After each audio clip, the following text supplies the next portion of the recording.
For so long now, there has been a stigma. A stigma surrounding a word that people are afraid to say in case they offend. You hear it in whispers. You hear it in anger. It is hurled as abuse and sniggered at in playgrounds. It is banned from polite society. But sometimes, if you're really lucky, you can share it in the most intimate of relationships, as it becomes a sensual seduction to taste on your lips, synonymous with love and passion and freedom. I am, of course, talking about feminism. When I first decided I was going to talk about feminism tonight and shared it with friends, I was greeted by awkward silences and eye rolls.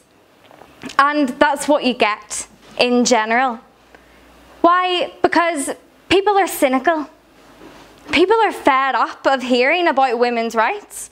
And people don't really understand what feminism is. Now, don't get me wrong.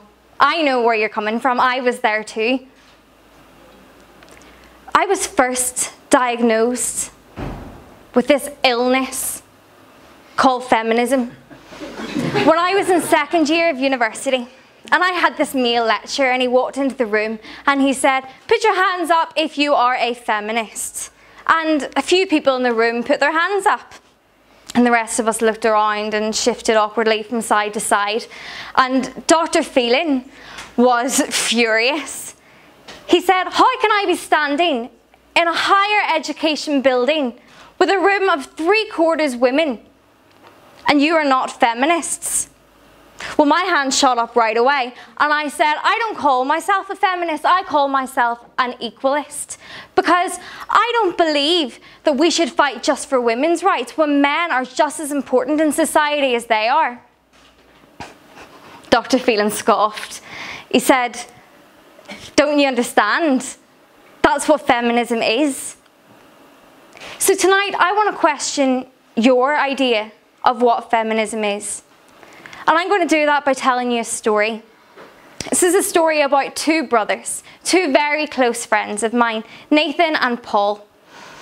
And they were just ordinary boys, and they grew up, as most working class kids do, learning how to become a man. And they learned that men are tough, and men are strong, and men are brave, and men protect the women in their lives because women need protecting. And they were good at this. And they were tough, and they were respected, until one night when Paul got into a fight outside a bar and a knife was pulled, and Paul died for his masculinity. Fast forward 2 years now, and Nathan, the brother left behind, is found hanging from a tree.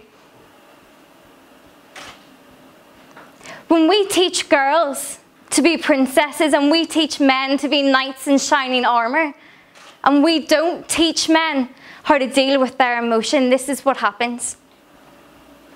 So I talk about feminism as my illness and my affliction, when in reality, the lack of feminism is the epidemic that is killing young men.